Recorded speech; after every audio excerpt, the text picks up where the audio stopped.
Because of Latvia's climate, precipitation falls at a rate that exceeds its ability to evaporate.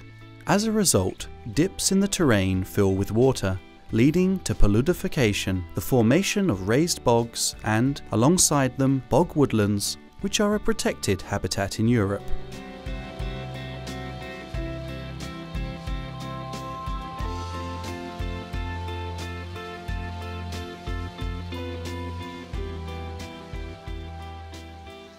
For a forest like this to develop and exist, the hydrological regime, or having enough water, is key.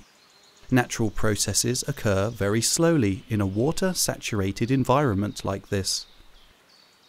Purvainajam mežam ļoti svarīgs process ir kūdras uzkrāšanās. Un kūdra var uzkrāties tad, ja ir pastāvīgs, augsts, samērā nemainīgs hidroloģiskais režīms un paaugstināts gruntsūdens līmenis. Bogs and bog woodlands provide important ecosystem services.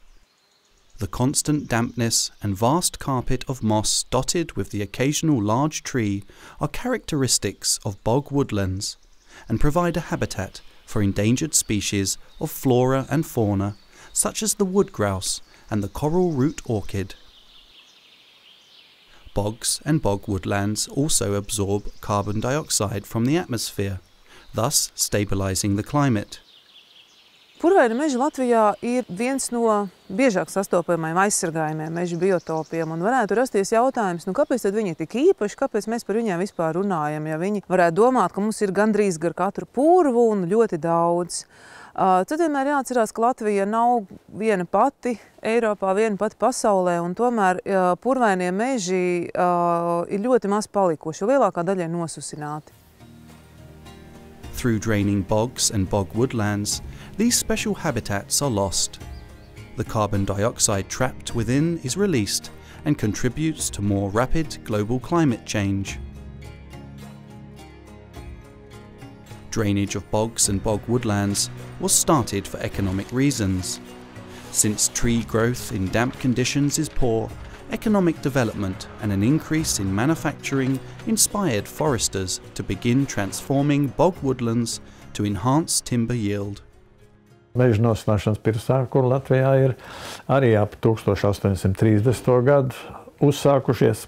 Pirmās ziņas ir tādas, ka pirmās meža nosināšanas sistēmas ir izbūvētas Cēsu un Valmieras pusē, bet būtiskākais ieguvums sākās ar 1870. gadiem, kad Rīgas mežu pārvaldnieks Eižens Ostvalds arī veica pētījumus par ieguvumu, ko dod meža nosināšana, un balstoties uz šīm atziņām jau tika arī uzsākta Latvijas meža nosināšana. The benefits of forest drainage to forestry were evident. Ko dod meža nosināšana? Pirmais, šis koks bija spējis izaugt 70. gados pirms nosināšanas. Pēc nosināšanas 23. gados priedi ir izauguši šādi. Because of this, mass forest and bog drainage was started in the early 20th century and continued during the Soviet era. 1987. gadā veiktā meža inventarizācija liecina, ka Latvijas valsts mežos bija nosināti tuvu pie 500,000 hektāru meža. Nowadays, few meadows, bogs and forests have avoided drainage. Latvia is crisscrossed by a network of ditches and drainage channels that are draining its forests, bogs and meadows much faster than 100 years ago. There are clear benefits to drainage in forestry and agriculture, however, it does negatively influence the natural state of the forest habitat. Bog woodlands experience rapid change after drainage. There is less water, peat decomposes much faster, starts to mineralize and harden. Trees grow faster and the growth rate increases year on year. In drier conditions, low shrubs such as marsh Labrador tea cover the ground. Green mosses replace sphagnum moss. Such conditions are no longer suitable for rare and protected species that have adapted to life in bog woodlands.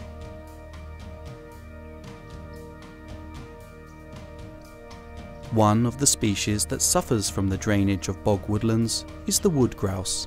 Natural bog woodlands with their vast carpets of moss are an ideal mating place. Wood grouse eat bilberries and cotton grass, and there's plenty of it.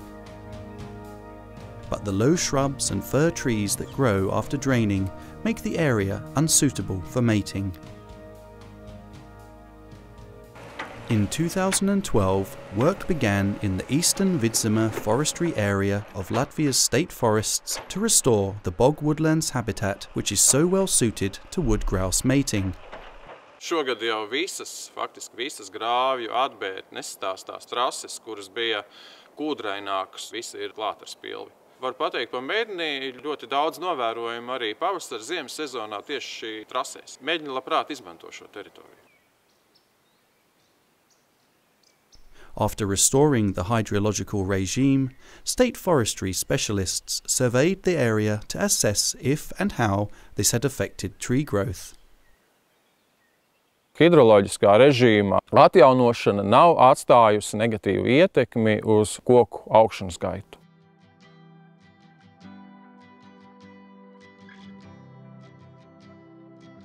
Gulbusela Bog in the Gauja National Park's nature conservation area has been drained and can no longer perform the ecosystem services that are characteristic of this habitat. Kāpēc gan mums īpaši aizsargājumās dabas teritorijās ir iekļauti nosusinātie meži? Nav jau nemaz iespējams atrast pietiekami plašu nenosusinātu purvaino mežu. Tāpēc, lai pasargātu šo purvaino mežu ekosistēmu, dabas teritorijās tiek iekļautas arī tādas vietas, kuras jau ir nosusinātas, bet tālāk tad mums ir jādomā par to, kā tad tur novērst to cilvēka mākslīgo ietekmi, kā tur tos procesus padarīt dabiskākus. Because of this, the Nature Conservation Agency invested in restoring the hydrological regime as part of its Restoration of Forest Habitats within Gauja National Park project. Nosusināšanas ietekmes novēršana, kas ideālā gadījumā ir grāvju aizbēršana, lai tur varētu būt pēc iespējas līdzīgāks mitruma režīms tam, kā tas ir dabiskos apstākļos. Tā pilnīgi precīzi atjaunot, protams, nevar, bet mēs varam panākt to, ka tā nosusināšana neturpinās.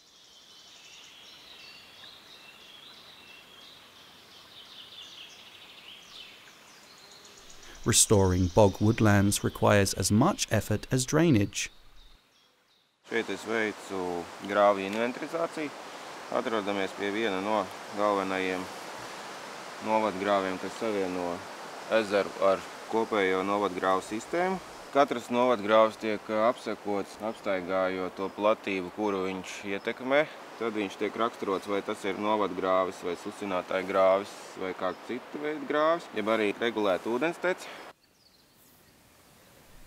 To ensure that restoring the hydrological regime won't negatively influence nearby drainage systems, a technical plan must be drawn up prior to filling up any ditches.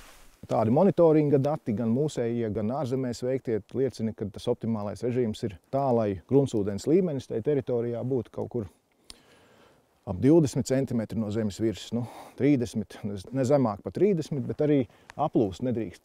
Precīzi cenšamies visus augstumus samērīt, tad attiecīgi tos dambjus veidos pēc tāda principa, ka kāds ir grāvja garums kritums. Ja ir viens lēzens grāvis, tad vienā vietā pietiek aizdambēt un visā viņa garumā apkārtas līmenis paceļās un gruntsūdens līmenis turās.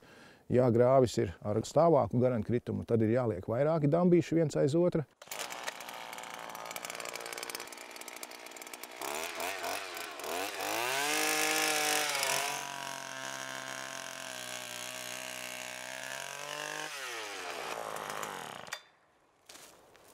Ja šobrīd, kad ir grāvju sistēma, tad visi lietus ūdeņi un sniega ūdeņi, viss kā nolīst, tā strauji aiziet no purva. Un aiztaisot tos grāvjus ciet un izveidojot šīs rievsienas, ūdens noplūdīs daudz vienmērīgāk lēnām un purvs varēs atjaunoties.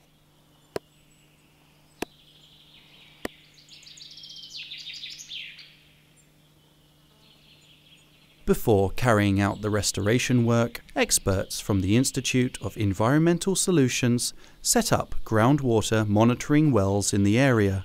2014. gadā tika izveidotas 7 sakas gruntsūdens līmeņa mērīšanai, lai mēs redzētu, kā veidojas gruntsūdeņu līmenis. Šī gada pavasarī, martā, tika aizbērti daļa grāvju, atsevišķos izveidoti dambļi. Mērījums ik pa 10 dienām veicam un salīdzinām līdz grāvju aizdambēšanas, aizbēršanas un dambļu veidošanas brīdim un ar situāciju, kāda ir pēc tam.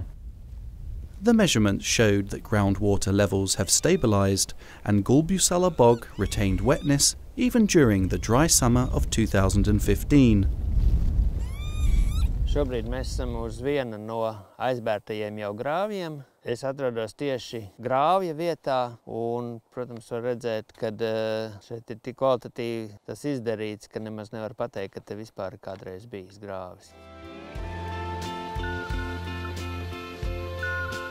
Gulbjusala is now seeing its former moisture regime return. Soon, these bog woodlands may become home to species that live only in damp conditions. Rare orchids, moss and lichen will reappear.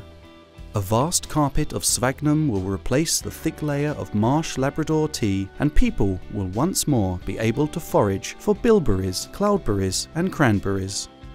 The bog will regain its original characteristics and wood grouse will be able to mate again. With the return of water, the forest will regain its diversity.